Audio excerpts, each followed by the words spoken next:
Hi everybody, I'm David Lisot here in Scottsdale, Arizona. I'm at the U.S. Mexican Numismatic Association Coin Convention.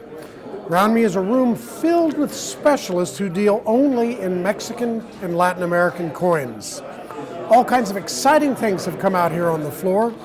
We're going to talk to the dealers to find out what is the coolest of the coins that they've brought with them. We want to show you stories and examples of great Latin American and Mexican numismatics.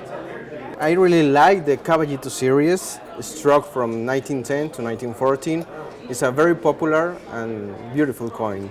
It's always in demand. You can find them in all kind of grades and all kind of prices, from $30 to $3,000. How difficult is it to find the pieces in very high grade? It's difficult, especially for the 1914 Caballito and 1911 short grades. Very difficult to find them in high grade, uncirculated. It's very difficult, and they are expensive when available. In this piece, what kind of value? This one is $135. $135. Yeah, it's uncirculated, but it's a common day, 1913. This coin here is a one-year type. Spanish colonial. It's actually a Cusco mint in Peru, and it's a 8 Escudo piece of Ferdinand, and it's a one-year issue of 1824.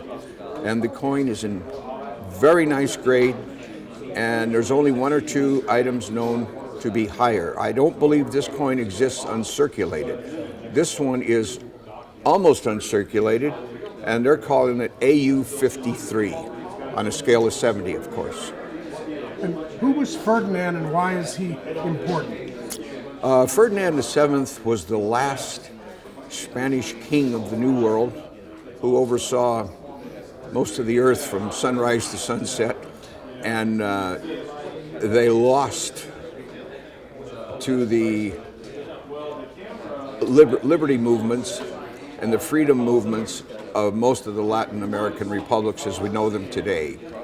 And basically these things happened from 1821 to about 1824, depending on the country, Mexico, Peru, Bolivia, whatever.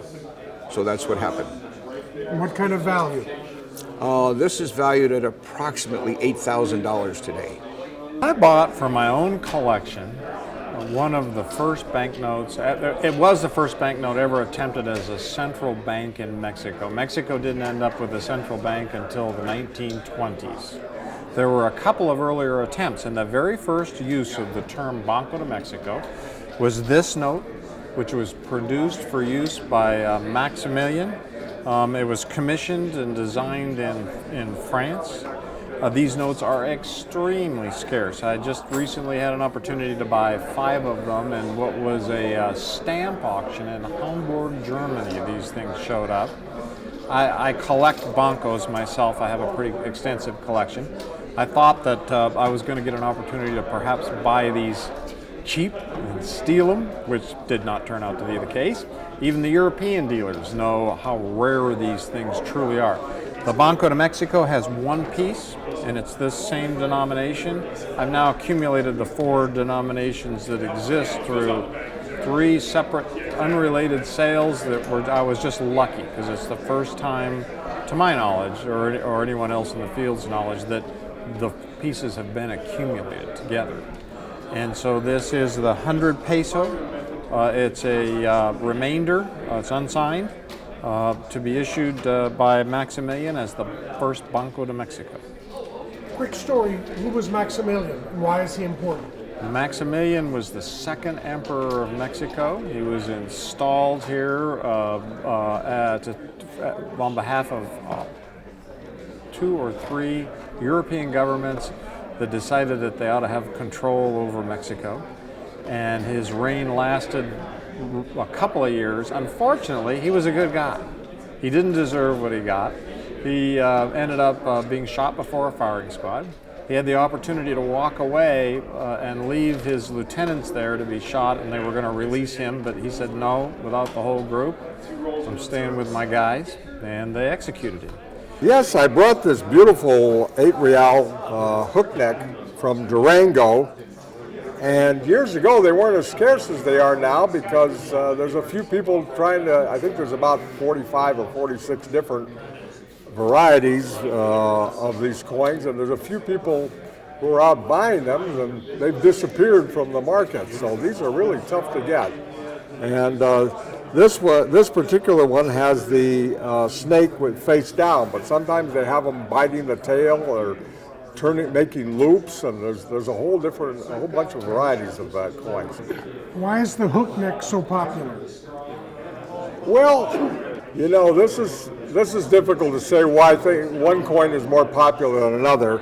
It's a beautiful design, and it's the side, it's a peripheral view of the eagle with a snake. It's very symbolic for Mexican coins, and it's extremely popular. It's a type coin.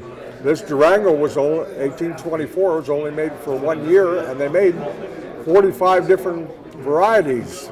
And there's a fellow who wrote a book on it, and he shows all the different varieties. I don't know how many people are collecting, but it doesn't take very much to make them disappear from the market. But, what kind of value on the hook neck? This hook neck, it's a nice VF. It's like $1,000. Well, I didn't bring one, but I picked up one, okay, for my collection. This is a really cool coin. It's a Muera Huerta, which is very likely one of the most popular Mexican coins. Now, the interesting thing about this particular one is that it's struck on a copper planchet, as opposed to the usual silver planchet.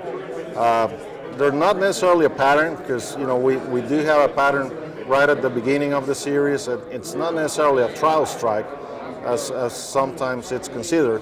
This was the very last coin minted in the series, and you can tell because a die cut developed on the eagle side, and that only appears on the copper strikes. Tell us about what does Muera Huerta mean, and why were they struck?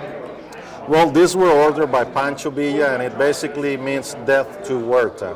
So, it's a very popular coin worldwide, not only in Mexico, because of that, that sentence about wishing death to an individual. Why did he want death for Huerta? Well, because he killed Francisco Madero, took over the Mexican presidency.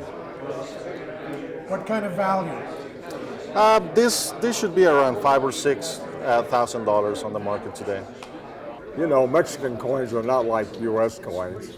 Somebody just told me that a stellar dollar brought over $1 million. I remember in 1978, going to the A&A in Atlanta or in Houston, I don't remember, and I saw 6 of them on the floor. And I was thinking, at that time they were $50,000 or $70,000, and I was thinking to myself, Jesus, these are $50,000. I know of $200 Mexican coins that you could look for the next 10 years and not even find one. So that's the difference.